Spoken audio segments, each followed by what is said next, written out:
വിശുദ്ധ ഔസേപിതാവിന്റെ തിരുനാളിന്റെ മംഗളങ്ങൾ ഹൃദയപൂർവ്വം നേർന്നുകൊള്ളുകയാണ് കേട്ടോ. ഔസേപിതാവിനെ കുറിച്ച് ബൈബിള് ഓമനപ്പേരിട്ട് വിളിക്കുന്നത് നീതിമാൻ എന്നാ.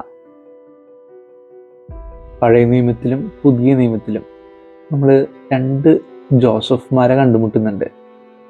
സ്വപ്നം കണ്ട് നടന്ന രണ്ട് മനുഷ്യര്, ദൈവത്തിന്റെ ഹിതം ഭൂമിയിൽ നിറവേറാൻ വേണ്ടി ഒരുപാട് സ്വപ്നം കണ്ടവര്.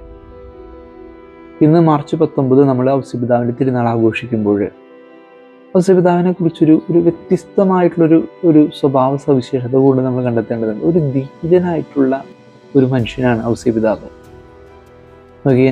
റോമൻ പടയാളികൾ കുഞ്ഞുങ്ങളെ കൊല്ലാൻ വേണ്ടി, ഹെറോദീസ് കൽപ്പന പ്രകാരം കൊല്ലാൻ വേണ്ടി ഇറങ്ങിത്തിരിക്കുമ്പോൾ ഔസേപിതാവ് ഒറ്റയ്ക്ക് ആ തിരുകുടുംബത്തെ സംരക്ഷിക്കുന്നുണ്ട്.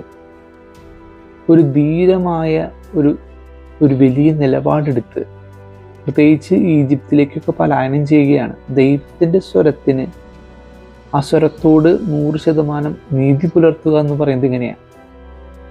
ശത്രുക്കളുടെ ഇടയിൽ വിരുന്നൊരുക്കുന്നു എന്നുള്ള വചനം ഇവിടെ അനർത്ഥമാകുന്നുണ്ട്. ഒരു ധീരനായിട്ടുള്ള മനുഷ്യൻ കൂടിയാണ് ഔസേപിതാവ്.